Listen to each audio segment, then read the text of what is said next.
नमस्कार दोस्तों, बिरजूस study point में आपका स्वागत है। दोस्तों, आज हम लोग महिला आरक्षण बिल के विषय में संपूर्ण चर्चा करेंगे।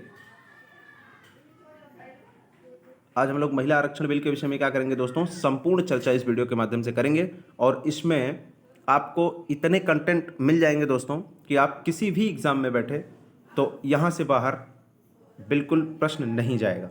ये मेरी गारंटी, यहाँ से बाहर एक भी प्रश्न नहीं होगा। आप इस वीडियो को पूरा देख लीजिए और आप किसी भी एग्ज़ाम में बैठेंगे तो आपको यहाँ से बाहर क्वेश्चन नहीं देखने को मिलेंगे, क्योंकि इसमें सारे कंटेंट इस वीडियो में जो है दिए गए हैं। तो वीडियो को पूरा ज़रूर देखिए दोस्तों, और चैनल को अभी तक यदि आपने सब्सक्राइब नहीं किया है तो सब्सक्राइब जरूर कर लीजिए। इस प्रकार के बेहतरीन वीडियोज के नोटिफिकेशन आपको सबसे पहले मिले तो इसके लिए आपको चैनल को सब्सक्राइब करना है दोस्तों। चैनल को सब्सक्राइब जरूर कर लीजिए। ठीक है दोस्तों, चलिए वीडियो की शुरुआत करते हैं, लेकिन इससे पहले आप चैनल को सब्सक्राइब जरूर कर लीजिएगा, भूलिएगा मत दोस्तों। चलिए बढ़ते हैं दोस्तों। महिला आरक्षण बिल क्या है? तो साधारण भाषा में जानते हैं महिला आरक्षण बिल क्या है। चलिए साधारण भाषा में कहें तो लोकसभा और राज्य की विधानसभा में महिलाओं के लिए 33% या 1/3 जो सीटें आरक्षित करने का प्रस्ताव है, ये 1/3 सीटें आरक्षित करने का ये प्रस्ताव है। इसी को ही महिला आरक्षण बिल कहा जा रहा है। ठीक है दोस्तों, कंटेंट आप देखिए बेहतरीन है दोस्तों, तो वीडियो को पूरा जरूर देखिएगा, स्किप मत करिएगा। और चैनल को पहली बार आ रहे हों या आप पुराने साथी हों और सब्सक्राइब नहीं किए हों तो सब्सक्राइब जरूर करके रखिएगा। चलिए देखते हैं नेक्स्ट पॉइंट में। विधेयक में 33% कोटा के अंदर SC ST के लिए उप आरक्षण का भी प्रावधान है, लेकिन अन्य पिछड़ा वर्ग के लिए आरक्षण का प्रावधान नहीं है। यही जो पॉइंट है दोस्तों, यही इस विधेयक का एकमात्र पॉइंट है जिस पर कुछ लोगों की आपत्ति, कुछ विपक्षी दलों की आपत्ति हुई। अन्यथा इस विधेयक को पूरे बहुमत से पास किया गया, चाहे सत्ता पक्ष हो चाहे विपक्ष हो, दोनों ने मिलकर इस विधेयक को पूर्ण समर्थन दिया है। बस एक पॉइंट अन्य पिछड़ा वर्ग का, इसमें कोई प्रावधान नहीं है। इस वजह से विपक्ष इस मुद्दे को जरूर उठाया है सदन में। ठीक है, विधेयक में प्रस्तावित है कि हर आम चुनाव के पश्चात आरक्षित सीटों को बदल जाना चाहिए, यानी रोटेशन प्रणाली विधेयक में जो है प्रस्तावित है दोस्तों। रोटेशन प्रणाली का मतलब ये है कि आरक्षित जो सीटें हैं उसको बदलने का जो बात किया जा रहा है। यदि इसमें कहा गया यदि इस बार किसी 10 सीट को आरक्षित किया गया, मान लीजिए कि जो भी लोकसभा या विधानसभा के चुनाव आएंगे उसमें किसी 10 सीट को आप आरक्षित कर दिए, तो अगली बार किसी अन्य 10 सीट को आरक्षित किया जाएगा, सेम सीट को नहीं आरक्षित रखा जाएगा। अगली बार किसी अन्य 10 सीट को आरक्षित कर दिया जाएगा। इसी को रोटेशन प्रणाली के अंतर्गत देखा गया है। ठीक है, यही रोटेशन प्रणाली है। 10 सीट नए जो है क्या किए जाएंगे? आरक्षित किए जाएंगे, और पुरानी वाली पे दोबारा आरक्षण लागू नहीं होगा। ठीक है, चलिए अब देखते हैं हम लोग, ये इंपॉर्टेंट चीज़ है महिला आरक्षण बिल का इतिहास। इसका इतिहास काफ़ी लंबा है दोस्तों। आप जानते हैं 27 सालों से ये बिल अभी तक सदन में, एक सदन में आता था, पास होता था, तो किसी में पास नहीं होता था, तो 27 सालों से ये लटका पड़ा था। तो इसका इतिहास हम लोग देखते हैं। महिला आरक्षण बिल का इतिहास क्या है? भारत में महिला आरक्षण बिल की यात्रा काफ़ी लंबी रही है, इतनी लंबी कि इसमें 27 साल लग गए और 8 बार पेश किया गया, लेकिन इसे लागू नहीं किया जा सका। ठीक है, चलिए अब देखते हैं। पहली बार यह बिल पहली बार HD देवगौड़ा के नेतृत्व वाली संयुक्त मोर्चा की सरकार में 12 सितंबर 1996, ये डेट आपके लिए इंपॉर्टेंट है, इसको आप नोट कर लीजिएगा। वनडे एग्जाम में यहाँ से क्वेश्चन बन सकता है। एक तो सरकार HD देवगौड़ा की थी, संयुक्त मोर्चा की थी, और 12 सितंबर 1996 को यह बिल पहली बार लाया गया। और एक संशोधन, ये आप याद रखिएगा, 81वां संविधान संशोधन इस विधेयक के तहत ये लोकसभा में पेश किया गया था। 81वां संविधान संशोधन विधेयक के रूप में ये कहाँ पेश किया गया था? लोकसभा में। हालांकि विधेयक लोकसभा से पारित नहीं हो सका था, और ये विधेयक लोकसभा से पारित नहीं हो सका था, और लोकसभा भंग होने के साथ ही ये विधेयक भी क्या हो गया था? अटक गया था दोस्तों। लोकसभा भंग हो गई, उसके बाद ये विधेयक फिर से वहाँ पर पास नहीं हो सका। चलिए,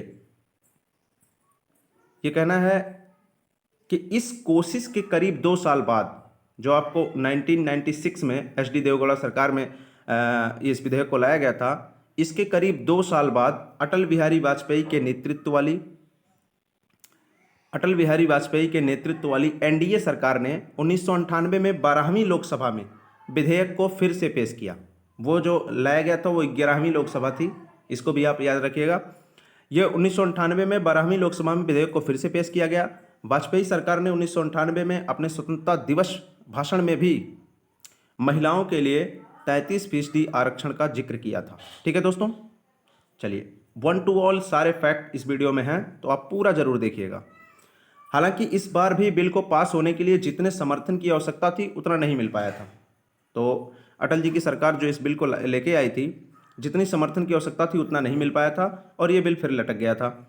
और इसके बाद 1999 में, 2002 में और 2003 में वाजपेयी सरकार के दौरान ही फिर से पेश किया गया इस विधेयक को, लेकिन इसमें कोई सफलता नहीं मिली। ये फिर से उसी पुरानी बिल की तरह लटक गया दोस्तों, ये पास नहीं हो सका। फिर कहते हैं मनमोहन सिंह के नेतृत्व वाली यूपीए 1 सरकार के दौरान महिला आरक्षण विधेयक की चर्चा ने फिर जोर पकड़ा। 6 मई 2008 इस बिल को 108वें संशोधन के माध्यम से, ये डेट और ये संशोधन आप याद रखिएगा, 6 मई 2008 को 108वें संशोधन विधेयक के माध्यम से, ये विधेयक होगा दोस्तों, विधेयक के रूप में राज्यसभा में दोबारा पेश किया गया और उसके 3 दिन बाद ही 9 मई को इसे स्थायी समिति के पास भेज दिया गया। ठीक है, उसके 3 दिन बाद 9 मई को इसे स्थायी समिति के पास भेज दिया गया। फिर अस्थायी समिति क्या करती है दोस्तों? अस्थायी समिति 1.5 साल से भी ज़्यादा समय लगाने के बाद 17 दिसंबर 2009 को अपनी रिपोर्ट पेश की और इसे फरवरी 2010 में केंद्रीय मंत्रिमंडल से मंजूरी मिल गई और महिला आरक्षण विधेयक 9 मार्च 2010 को 186:1 मतों के साथ राज्यसभा से पास हो गया। 186 जो है, ये जो है इसके पक्ष में मतदान हुआ और एक जो है ये विपक्ष में मतदान हुआ था दोस्तों। ठीक है, राज्यसभा में 186 पक्ष में और एक विपक्ष में मतदान हुआ और ये बिल राज्यसभा में क्या हो गया? पास हो गया 9 मार्च 2010 को। फिर कहते हैं कि यूपीए सरकार ने इस बिल को लोकसभा में पेश नहीं किया क्योंकि इसका विरोध करने वालों में समाजवादी पार्टी थी और राष्ट्रीय जनता दल थी। तो समाजवादी पार्टी और राष्ट्रीय जनता दल इसका विरोध कर रही थी दोस्तों, तो यूपीए सरकार ने इसको लोकसभा में पेश नहीं किया। और क्यों नहीं किया, आगे इस पे हम लोग देखते हैं। देखिए, ये दोनों दल यूपीए का हिस्सा थे, इसलिए कांग्रेस को यह डर था कि अगर उसने यह बिल लोकसभा में पेश किया तो उसकी सरकार खतरे में पड़ सकती है। तो बिल्कुल समाजवादी पार्टी और राष्ट्रीय जनता दल जो थी, ये दोनों यूपीए का हिस्सा थे और अगर ये बिल लोकसभा में पेश किया जाता तो ये अपना समर्थन वापस ले लेते और सरकार खतरे में पड़ जाती। इस वजह से इस बिल को लोकसभा में नहीं पेश किया गया, राज्यसभा से पास होने के बाद भी लोकसभा में नहीं पेश किया गया। ठीक है, आइए आज का देखते हैं महिला आरक्षण बिल, जिसे अब क्या कहा जाता है? नारी शक्ति वंदन विधेयक के नाम से ये आया है। नारी शक्ति वंदन विधेयक, ये इंपॉर्टेंट है आपके लिए, इसको जरूर याद रखिएगा। नारी शक्ति वंदन विधेयक इसको कहा जा रहा है, जो पहले महिला आरक्षण बिल के नाम से पेश किया जाता था। 2023 नारी शक्ति वंदन विधेयक 2023 के नाम से संसद के विशेष सत्र में कानून एवं न्याय मंत्री अर्जुन राम मेघवाल ने, कानून और न्याय मंत्री कौन है? अर्जुन राम मेघवाल ने इसे राज्यसभा में पेश किया दोस्तों। 27 साल के लंबे इंतजार के बाद वह ऐतिहासिक क्षण आ गया जिसके लिए संविधान का 128वां संशोधन, ये इंपॉर्टेंट है आपके लिए। संविधान का कौन सा संशोधन है ये? अब जाकर 128वां संशोधन विधेयक 2023 लाया गया है। तो हमने आपको बताया 81 हुआ, 108 हुआ, ये 128वां संशोधन विधेयक है। ठीक है, 2023 लाया गया, उसे लोकसभा ने 2/3 बहुमत से तो 20 सितंबर दिन बुधवार को ही पारित कर दिया। ठीक है, लोकसभा ने 20 सितंबर दिन बुधवार को 2/3 मेजॉरिटी दोस्तों, 2/3 यानी 2/3 मेजॉरिटी, 2/3 बहुमत से लोकसभा ने इसे पास कर दिया और ये राज्यसभा के पास चला गया। राज्यसभा ने भी जो मतदान करने वाले सदस्य, उसमें से पूर्ण बहुमत से 21 सितंबर को दिन गुरुवार को इसे पास कर दिया। तो लोकसभा और राज्यसभा, देश की दोनों सदनों ने इसको पास कर दिया है दोस्तों। ठीक है, इस बिल को, नारी शक्ति वंदन विधेयक को पास कर दिया है। नेक्स्ट पॉइंट देखते हैं। सरकार ने इस बिल पर लोकसभा में चर्चा के दौरान बताया कि लोकसभा चुनाव यानी 2024 के तुरंत बाद, अभी ये बिल पास हो रहा है दोस्तों, ये तुरंत लागू नहीं होगा। 2024 के चुनाव में ये लागू नहीं होगा, क्योंकि इसके लिए परिसीमन करना होगा। और परिसीमन आपको पता है 86वां संविधान संशोधन 2002 के माध्यम से ये बताया गया था कि 2026 तक अभी परिसीमन नहीं होगा, 2026 के बाद परिसीमन होगा। उसके बाद लोकसभा की सीटों में वृद्धि का जो है अगर आवश्यकता होगी तो वो की जाएगी, ठीक है। तो वृद्धि जरूर होगी, इसमें आवश्यकता की कोई बात नहीं। 2026 में लोकसभा की सीटों में वृद्धि होगी, लेकिन परिसीमन 2026 में होगा, इसलिए ये 2026 के पहले विधेयक लागू नहीं होगा। 2024 के तुरंत बाद जनगणना, ये बताया गया कि लोकसभा चुनाव 2024 के तुरंत बाद जनगणना होगी और परिसीमन की कार्यवाही होगी। तो परिसीमन के बाद इसकी अवधि ये लागू होगा, और इसकी अवधि कितनी होगी? 15 साल के लिए होगी। और संसद फिर इसके अगर चाहे तो आगे बढ़ा सकती है। अभी जब लागू होगी दोस्तों, परिसीमन के बाद जब भी लागू हो, 2027, 2028, 2029, जब भी ये एक्ट लागू होगा तो उसके 15 सालों तक ये लागू रहेगा।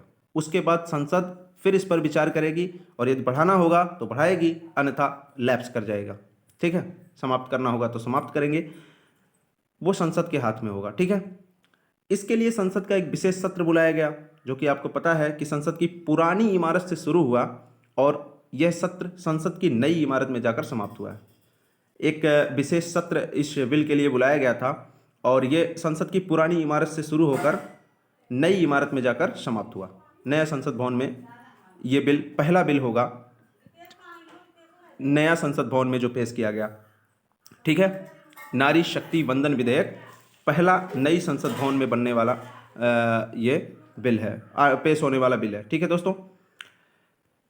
नेक्स्ट देखते हैं। इस समय लोकसभा में 82 महिला सांसद और राज्यसभा में 31 महिला सदस्य हैं, ठीक है। ये सभी चुनाव, जो भी चुनाव हुआ, अभी उपचुनाव हुआ, सारे डाटा कलेक्ट करने के बाद ये नया डाटा है। 82 महिला सांसद इस समय हैं, ठीक है। लोकसभा में 82 महिला सांसद हैं और राज्यसभा में 31 महिला सांसद है, यानी कि लोकसभा में महिलाओं की भागीदारी 15% है और राज्यसभा में कितनी है? 13% है अभी के लिए। और जब ये विधेयक लागू हो जाएगा तो 33% जो है आरक्षण किसके लिए हो जाएगा? महिलाओं के लिए, ठीक ना दोस्तों। और जब 33% आरक्षण हो जाएगा तो इस बिल के लागू हो जाने के पश्चात लोकसभा में महिलाओं की संख्या कितनी हो जाएगी? 181। जो अभी 82 हैं वो लगभग 100 बढ़ जाएंगी और ये 181 हो जाएगा, ठीक है। जब 33% आरक्षण ये बिल लागू होने के बाद मिल जाएगा महिलाओं को, तो उनकी संख्या कितनी हो जाएगी? 181 हो जाएगी। ये फैक्ट भी आप याद रखिएगा, 181 हो जाएगी। नेक्स्ट पॉइंट देखते हैं। संविधान के महत्वपूर्ण अनुच्छेद जिसमें संशोधन करके इस बिल को लागू किया जाएगा, ठीक है। चलिए देखते हैं, ये इंपॉर्टेंट होगा, ये पूरी लाइन आपके लिए इंपॉर्टेंट होगी, ठीक है। अनुच्छेद 239 में 239A जोड़ा जाएगा, जिसके तहत नेशनल कैपिटल दिल्ली की विधानसभा में महिलाओं के लिए 33% सीटों को आरक्षित किया जाएगा, ठीक है।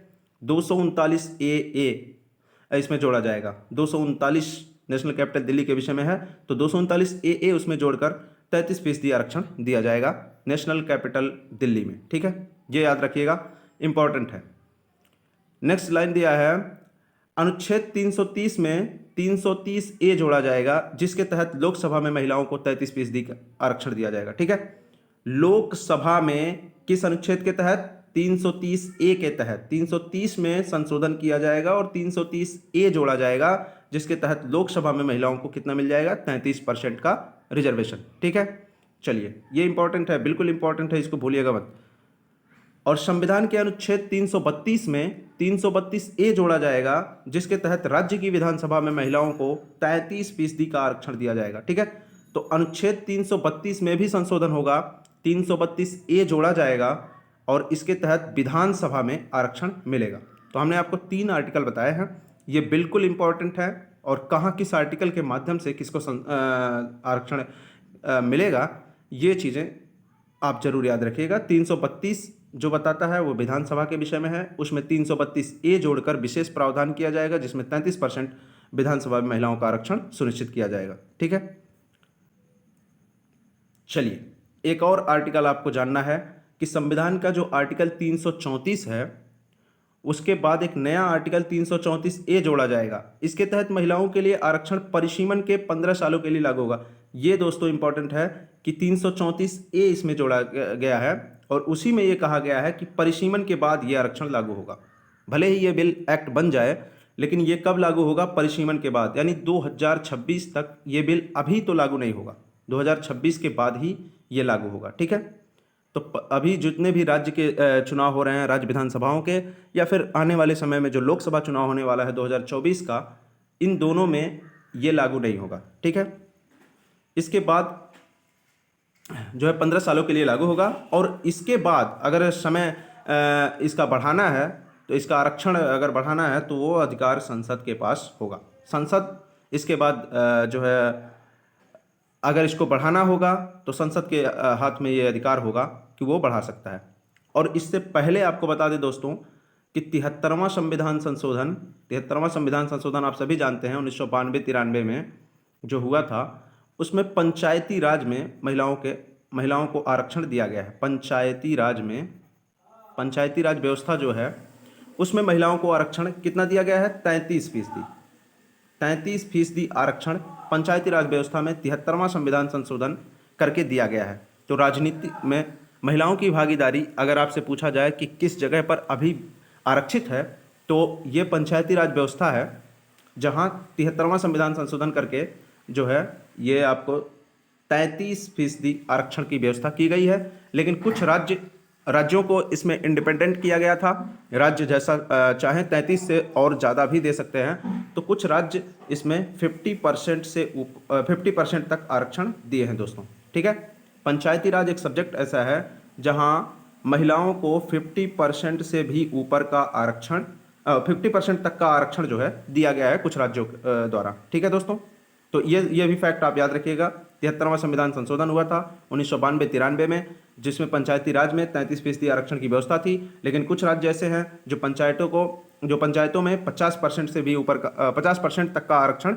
अपने यहाँ दे रखे हैं महिलाओं के लिए। ठीक है, तो उम्मीद है दोस्तों ये सारा कंटेंट आपको जरूर पसंद आया होगा। तो बिरजूस स्टडी पॉइंट को आप सब्सक्राइब जरूर कर लीजिए दोस्तों। इस प्रकार के बेहतरीन वीडियोस आपको सबसे पहले मिले और आपको किसी भी प्रकार की कोई भी समस्याएं नहीं होंगी इस प्रकार के वीडियोस प्राप्त करने में। जब आप बिरजूस स्टडी पॉइंट को सब्सक्राइब करके रखेंगे तो आपको सबसे पहले नोटिफिकेशन जाएगा और आप इस वीडियो को देखकर अपने एग्जाम की तैयारी बेहतरीन कर सकते हैं। तो वीडियो को सब्सक्राइब जरूर कर लीजिए और ये बेहतरीन जो आप देख रहे हैं कंटेंट है, इसको प्राप्त करने के लिए आप बिरजूस स्टडी पॉइंट का एक टेलीग्राम चैनल है दोस्तों, वहाँ से आप ज्वाइन जरूर कर लीजिए टेलीग्राम चैनल को। उसका लिंक जो है इस वीडियो के नीचे डिस्क्रिप्शन बॉक्स में दिया जाएगा, आप वहाँ से जाकर उसको जरूर ज्वाइन कर लीजिए। और इससे पहले हम लोगों ने संविधान के क्वेश्चन आंसर टाइप और लोकसभा राज्यसभा सीटों के लिए इससे पहले 22 पार्ट्स हम लोगों ने संविधान का कंप्लीट किया है। आप इन सभी को देखने के लिए इस वीडियो के नीचे डिस्क्रिप्शन बॉक्स में इन सभी का लिंक दिया गया है, आप यहाँ से जाकर इन सभी को जरूर देख लीजिए। सारे प्रश्न इसमें इंपॉर्टेंट है, सारे एक प्रश्न आपके लिए बेहतरीन प्रश्न इसमें शामिल किए गए हैं और टॉपिक वाइज रिवीजन हो रहा है दोस्तों, टॉपिक वाइज क्वेश्चंस चल रहे हैं। तो बेहतरीन ये सेशन चल रहा है, बेहतरीन सीरीज हम लोग संविधान की कर रहे हैं। तो उन सभी को ज्वाइन करने के लिए आप बिरजूस स्टडी पॉइंट को सब्सक्राइब जरूर कर लीजिए। चलिए दोस्तों, उम्मीद है ये वीडियो जरूर आपको पसंद आया होगा और आप कमेंट करके हमें ज़रूर बताइएगा कि वीडियो आपको कैसा लगा। और हमारी मुलाकात नेक्स्ट वीडियो में आपसे होगी, तब तक के लिए जय हिंद दोस्तों।